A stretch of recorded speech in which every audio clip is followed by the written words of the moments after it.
Hello, and welcome to this presentation by the Hellenic American Union Center for Examinations and Certifications, focusing on writing a proposal for the C2 level Michigan Language Assessment examination for the Certificate of Proficiency in English. In this presentation, we will take a look at the format and specifications for writing a proposal. We will discuss the preparation needed based on the assessment criteria, and I will share with you some useful tips. The examination for the Certificate of Proficiency in English, ECPE, is a standardized 4-skill English test at the high advanced level of the Common European Framework of Reference for Languages, CEFR C2. It is a secure exam developed by Michigan Language Assessment and administered by authorized test centers worldwide. Let's first take a look at the format and specifications of the ECPE writing section. In this part of the written test, candidates are asked to choose between two tasks and write either an article or a proposal in task 1 or an essay in task 2. They should write about 2 A4 pages and will have 45 minutes to do so. Today, we will of course be talking about writing a proposal. Whichever type candidates choose to write on, they will always have to evaluate multiple viewpoints, include their own opinion, and include at least one of the 3 visual prompts provided.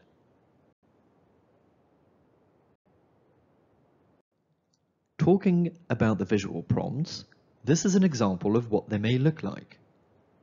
They can appear as a graph, a diagram, a pie chart, figures, or a quote by someone related to the topic. Again, candidates are expected to integrate at least one into their writing.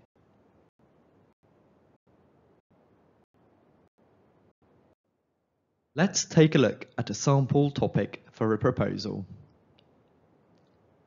Task 1. Proposal. Employees who work at Prometech, a marketing company, each have their own private office. But the company has decided to change to an open plan design, in which all employees sit together at shared desks in one large office space.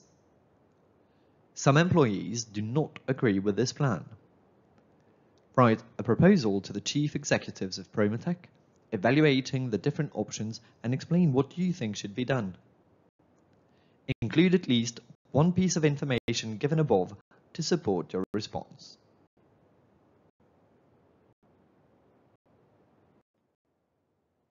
The way topics for the writing section are structured usually follow the same pattern.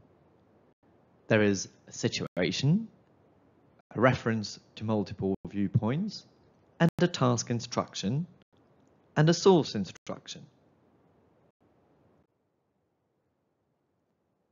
In a proposal, the situation usually impacts certain people, for example, at one particular company. There is reference to multiple viewpoints, that means what people think. There is a task instruction that tells you who the audience is and what needs to be discussed, plus the writer's own opinion. And there is a source instruction that is a reference to the visual information provided. When examining a proposal, the reader's principal concern is the information and advice therein. Proposals are a matter of standard business protocol. The writer's personal voice, as in humor, feelings, personal experiences, creative and stylistic flourishes, should therefore be omitted.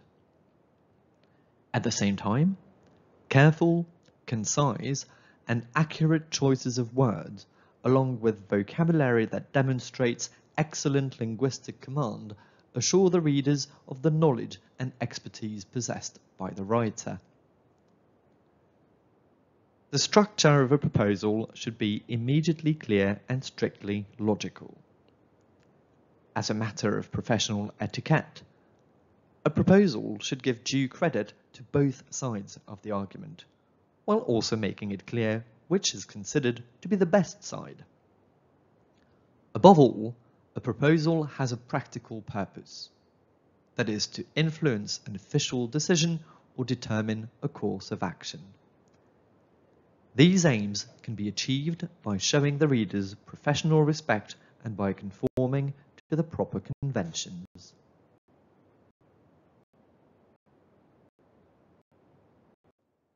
Now, let's take a look at some frequently asked questions.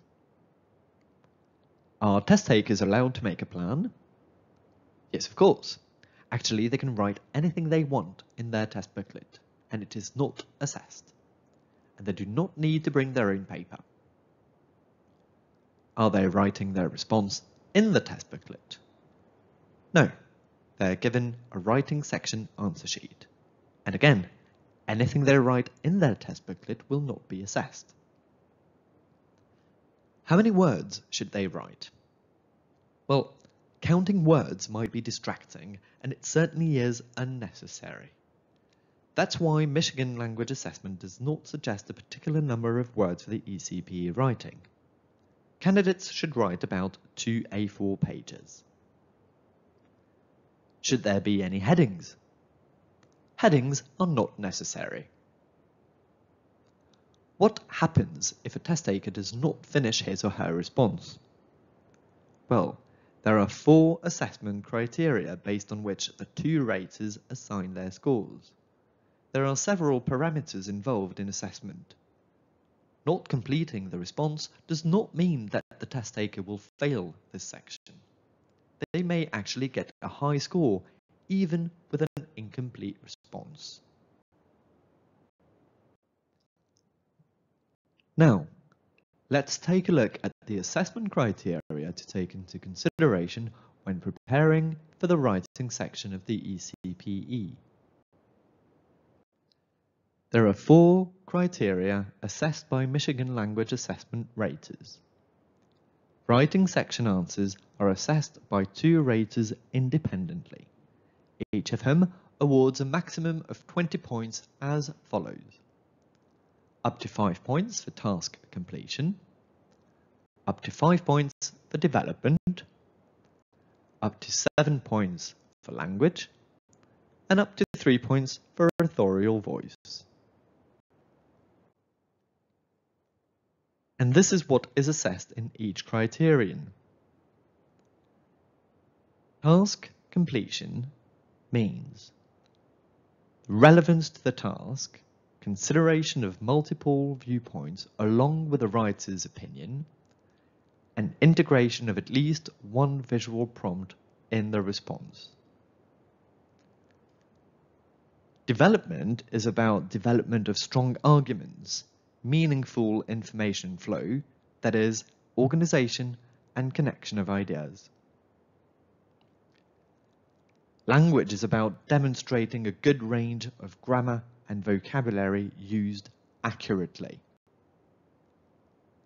And authorial voice means content originality and reader engagement. Now, regarding integrating one of the sources, there are a few things to remember. The visual information is always relevant to the topic area. Only one of the visual prompts is required, but more can be used, provided that they're used correctly, of course. The important criterion for the assessment is how the source is incorporated into the text, and not just its presence there. The source can be incorporated without following any specific conventions. And in order to include the sources effectively, the visual information should be attributed to the provided sources. The content of the visual information can either be quoted or paraphrased, and the content of the visual information should be integrated meaningfully into the text. Candidates preparing for the ECPE should be reminded that at C2 level, which is the highest level of the CEFR, they should be able to produce clear, smooth, and complex responses, consider multiple viewpoints, distinguish original ideas and opinions from those in sources, display a variety of organizational patterns, provide an effective and logical structure, maintain consistent grammatical control, convey finer shades of meaning, use vocabulary accurately, and have a broad lexical repertoire. Now let's take a look at some useful steps to follow during the writing section of the ECPE. Before you start writing, listen to the instructions the examiner gives the test takers. Choose the task you feel more comfortable with. Make sure you fully understand it, that you have some ideas about it, and that you have the vocabulary to express your ideas. Then read again the chosen task and underline keywords. Then make an outline. During writing, start with your introduction. Describe the task using your own words. Paraphrase instead of copying from the task. And at the end of the introduction, give the reader an idea of what's going to follow. For example, you can write your opinion, only briefly. Then start each main body paragraph with a topic sentence, that is, the summary of the paragraph. And analyze and support your ideas using examples. Then write your conclusion, that is, rewrite your opinion and the main points you used and end your response smoothly. After writing, you should proofread your response. Edit your writing, correct any mistakes, and make sure that you have darkened the circle that corresponds to the task you have chosen on the cover page of your writing section answer sheet.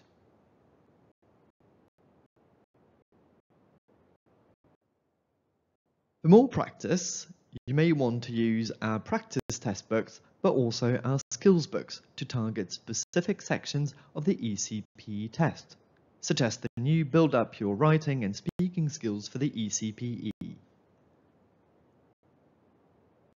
If you have any questions, you can always visit our website at hau.gr or contact us at exams@hau.gr. Thank you for watching, and remember to sign up for our upcoming live webinars for more information and tips on the exams administered by the Hellenic American Union. Thank you, and goodbye.